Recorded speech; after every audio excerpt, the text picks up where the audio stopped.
zabieram i wkładam tam zdrowie i marzeń i wspomnień gdzieś po połowie. Bo mamy marzenia, więc mamy też plany i mamy to życie, które kochamy. W plecach zabieram i wkładam tam zdrowie i marzeń i wspomnień gdzieś po połowie. Bo mamy marzenia, więc mamy też plany i mamy to życie, które kochamy. Bali było moją trzecią destynacją w podróży po Indonezji. Zatrzymałem się tutaj na 12 dni, a jako bazę wypadową wybrałem miejscowość Ubud. Do wielu miejsc nie dotarłem, ale pokażę wam, co udało mi się przeżyć na tej wyspie. W pierwszym dniu wybrałem się pod wodospad, który znalazłem na Google Mapach, przeszukując wyspę pod kątem atrakcji. Nie miałem jeszcze wynajętego skutera, więc skorzystałem z aplikacji Grab, która działa tutaj również w formie taksi skutera, który wychodzi bardzo tanio i przede wszystkim szybko. Raczej szukałem takiego wodospadu, gdzie nie będzie miliona turystów, a Sumampan Waterfall okazał się być strzałem w dziesiątkę.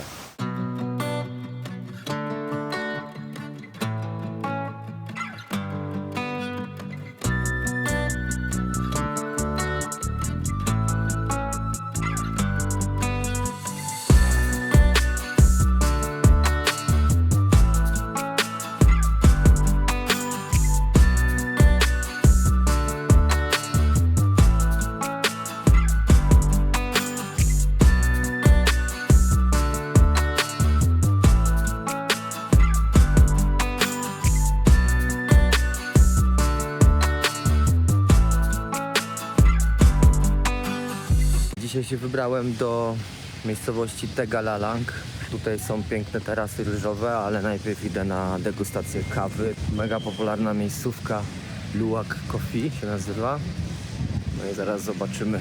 Podobno można degustować różne rodzaje kawy, a ja uwielbiam kawę, więc zaraz to strzaimy. Wszystkie panie tutaj wyglądają jak księżniczki na studniówkę albo na jakiś tam bal.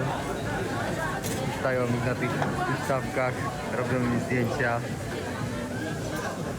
To samo.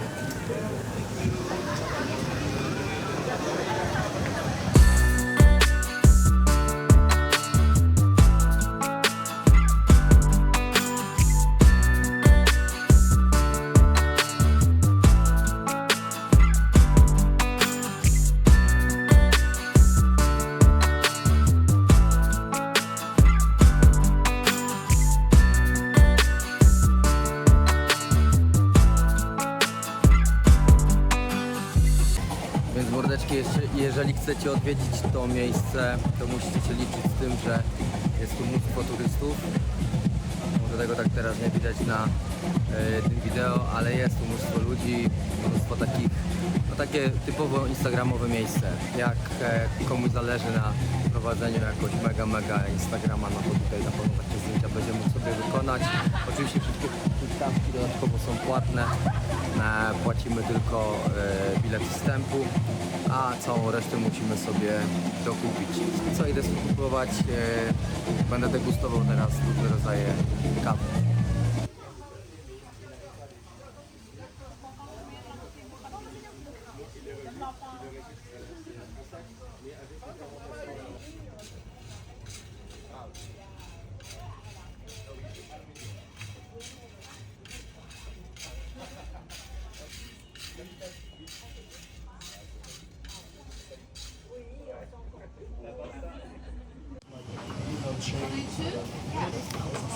It's my coffee and tea, yeah? Yes, one set combination. Okej. One podawane są w ogóle w dwóch opcjach.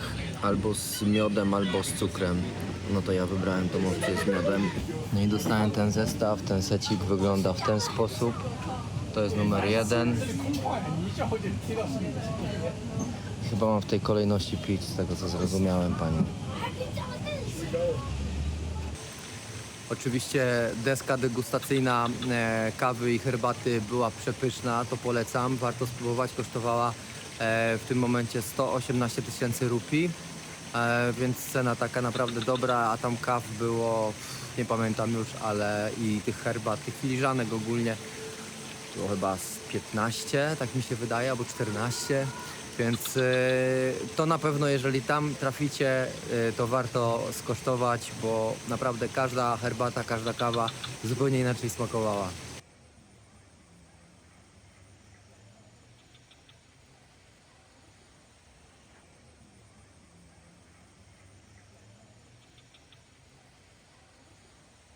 Mordeczki, jestem na tych ryżowych tarasach tutaj i powiem wam, że nie płaciłem w ogóle za wstęp.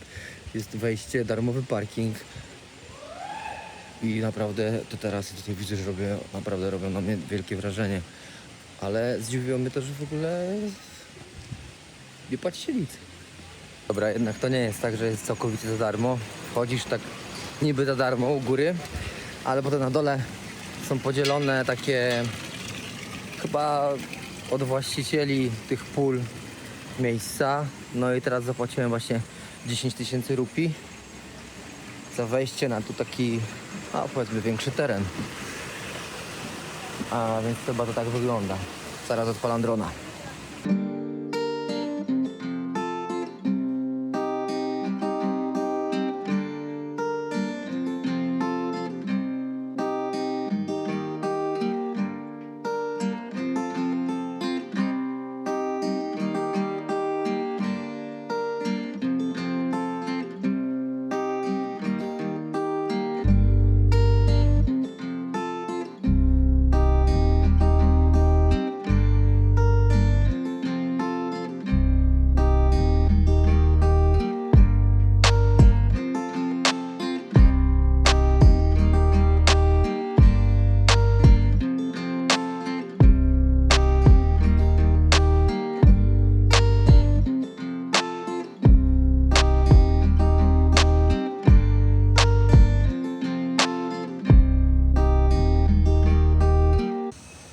To jest opcja, naprawdę.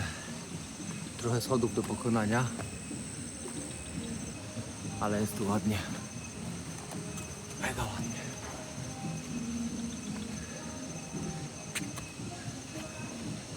Kolejnego dnia udałem się na południe Bali, w miejsce, które zaraz zobaczycie na ekranie. Niestety z Ubud to dość spora odległość, ale po drodze trafiłem na kilka naprawdę spoko miejscówek, więc droga wcale mi się nie dłużyła, ale żeby skrócić jeszcze czas podróży, skorzystałem ze swego rodzaju autostrady z wydzieloną ścieżką dla skuterów, która zbudowana jest w zasadzie na wodzie.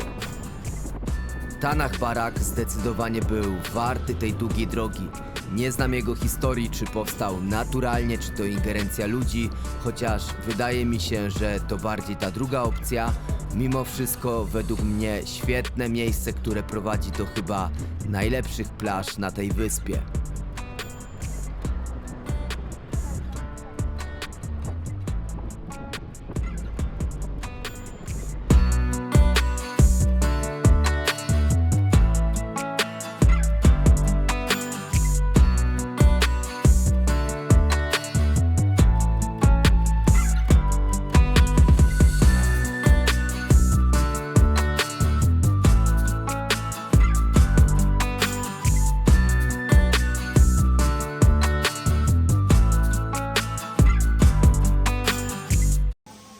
W drodze powrotnej odwiedziłem w zasadzie całkiem przypadkiem Park Kultury GWK, który nie sposób było minąć z powodu ogromnego pomnika.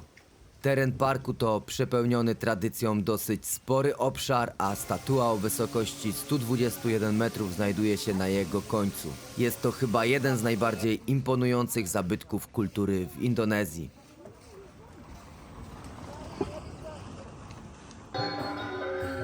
Park oferuje codzienne występy taneczne czy przedstawienia teatralne, a wszystko to w cenie biletu. Organizowane są tutaj takie eventy jak na przykład śluby.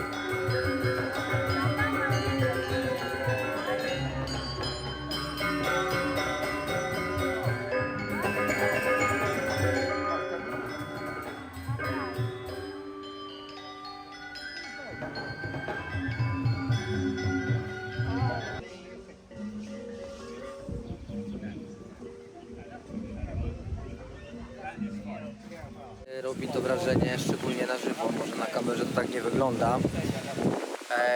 Szkoda, że nie wolno tutaj latać dronem. to by było ujęcie. No nic, pozostaje tylko nacieszyć oko i lecę dalej. Małpi Las Wubud.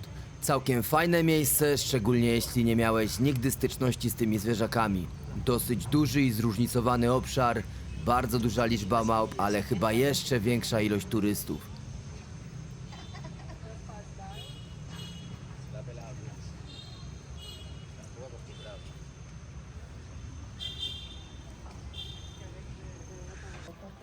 Pilnujcie swoich rzeczy, bo potrafią nawet rozpiąć zamek z plecaka, o czym sam się przekonałem.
Nie.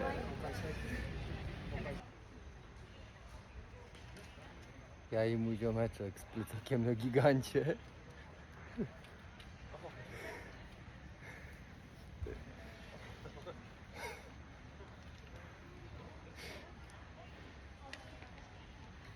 To co tam?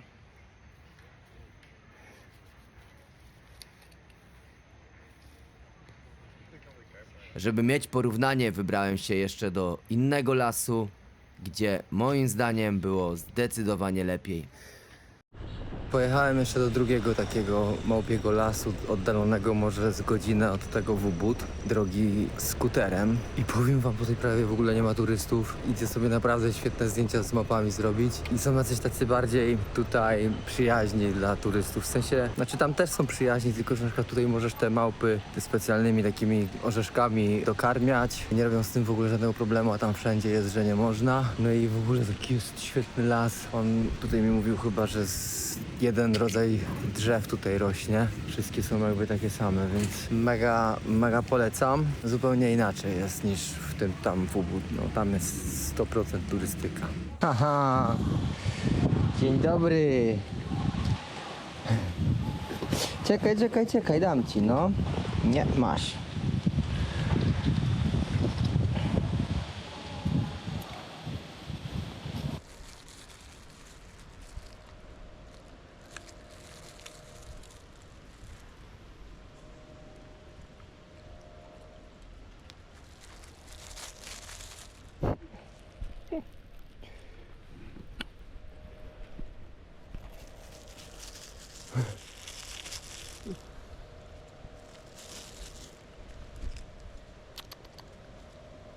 Okej. No.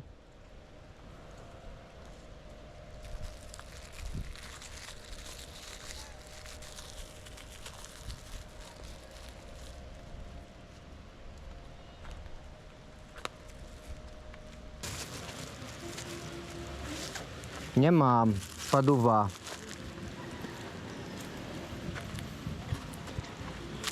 Ej. Ta jedna nie chce... Cały wór wzięła mi. Złodziej.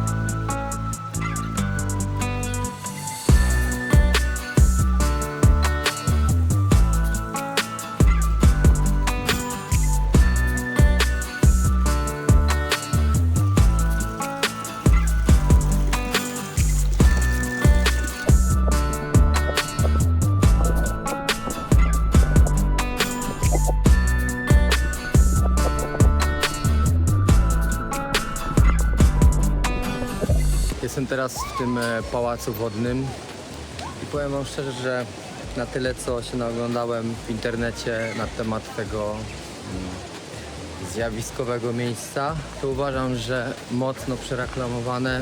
Jeżeli się wybieracie tutaj, nie wiem, z Ubud czy z jakiejś innej miejscowości, gdzieś z okolic Kuty, to trochę chyba nie ma sensu. No chyba, że mega tobie zależy na zdjęciach, no to gdzieś tam można jakieś potykać. Natomiast samo miejsce, nie wiem, nie zrobiło na mnie jakiegoś wielkiego wrażenia, a jechałem tutaj prawie 2 godziny z Ubud na skuterze. Świątynia Lempuyang to kolejne miejsce, gdzie można zrobić świetne zdjęcia, chociażby na social media. Ale mam wrażenie, że urok tego miejsca właśnie zniszczył biznes turystyczny. Za każdą możliwą rzecz płacisz, czy to za wejście, zdjęcia, toaletę, a nawet samą możliwość dostania się pod kasy biletowe. Ogólnie mordeczki, jeżeli chcecie się dostać do tej świątyni Lempuyang, no to 2 km przed tym was zatrzymują, musicie zostawić skuter czy tam auto i wziąć busika. Takie kursują takie busiki małe, w którym właśnie siedzę. Oni ci tam dowożą, tam płacisz jeszcze za bilet wstępu. No i pani właśnie mnie poinformowała, że jeżeli bym chciał to zdjęcie na tych takich wrotach, czy w takiej słynnej bramie, no to mam 2 godziny czekania. Więc pewnie to odpada.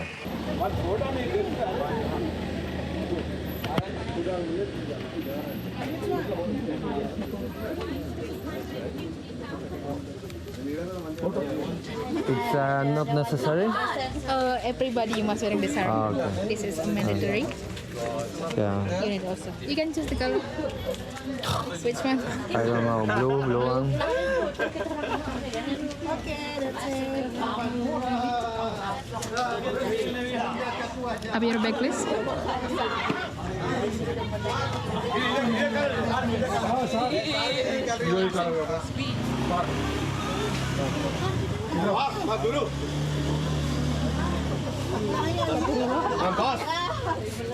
Thank you.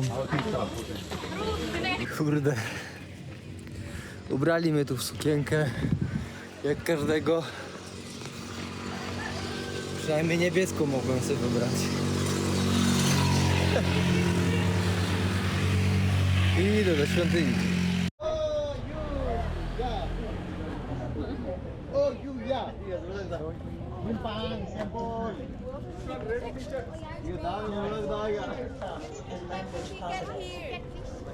Hello. And stamp the ticket. Thank you for 105 days are not permitted to enter the temple. Thank you. Thank you. Temple area is monitored by CCTV for 24 hours. 13. Please always keep the tourist area clean. Thank you. Ogólnie to w tej świątyni wygląda to w ten sposób, że są numerki, wołają cię po numerku do zdjęcia w tej bramie. Tu są takie 2 poczekalnie, siedzisz sobie na dywaniku z jednej strony i z drugiej i ona woła.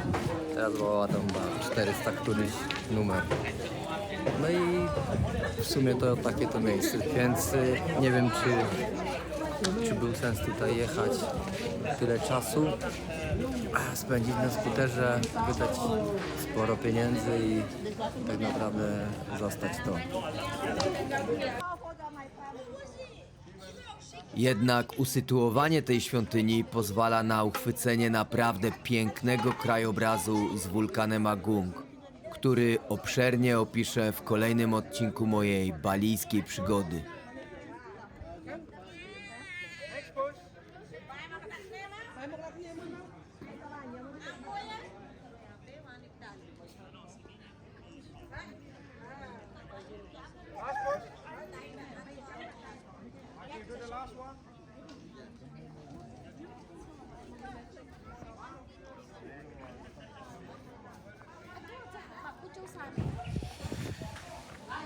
No i poza tą tutaj świątynią masz jeszcze kilka innych jednak punktów, gdzie możesz iść dalej. Natomiast jest to tak, że pierwszy punkt od tego jest oddalony o 30 minut drogi na nogach. Chyba że wykupisz taki pakiet, o jak tutaj widzę.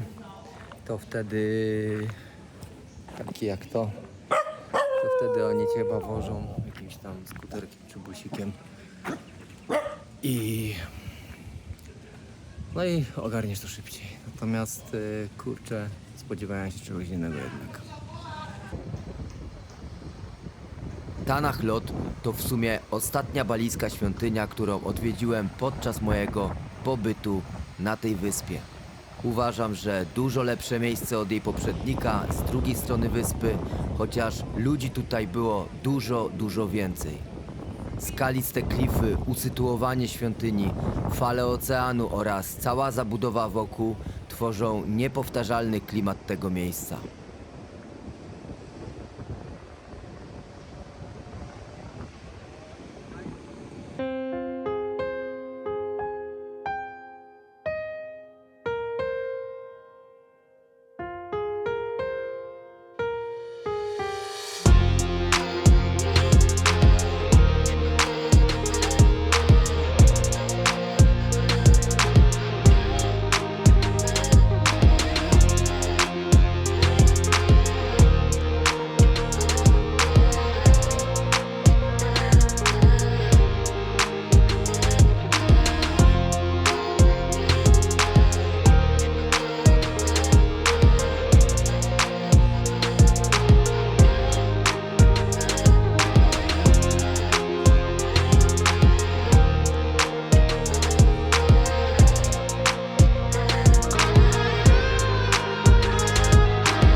Przy większych miejscowościach, czy też miejscach, gdzie są bardziej znane atrakcje turystyczne, zaczynają się utrudnienia w postaci korków.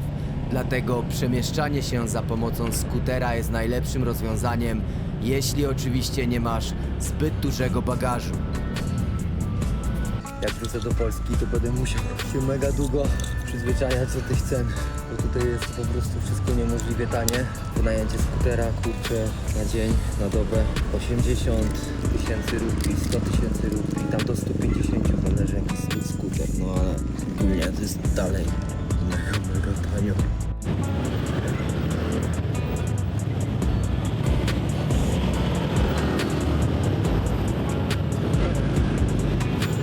Weź teraz, kurwa, tutaj... Ja pierdolę. Co za skrzyżowania. Tu nikt nie ma pierwszeństwa, kurwa. Wyspa ma do zaoferowania prawie wszystko, czego można oczekiwać od miejsca, gdzie udajesz się na wakacje. Więc zaspokoi tych, którzy chcą tylko hotel z basenem, ale i tych, którzy, tak jak ja, nie usiedzą w miejscu. Jak dobrze poszukasz i zrobisz to wystarczająco wcześnie, to możesz znaleźć naprawdę świetne miejsce noclegowe w bardzo dobrej cenie. Przykładowo za ten apartament zapłaciłem jedynie 120 zł za dobę.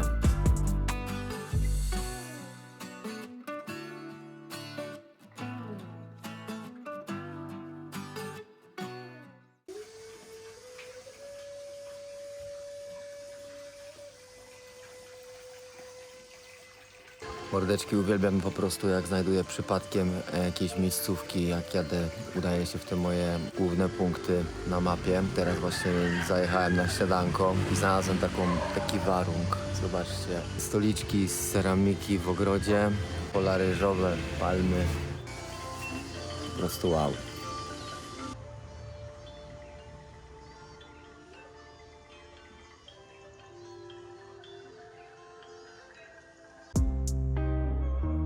Miejscowości takie jak Canggu, Seminyak czy Kuta to z pewnością wiodące miejscówki pod kątem imprezowym. Wiecznie głośne, niestety brudne, z zatłoczonymi i mało oryginalnymi plażami. Ale jeśli przyjechałeś się tylko wyszaleć, to będzie idealne miejsce dla ciebie.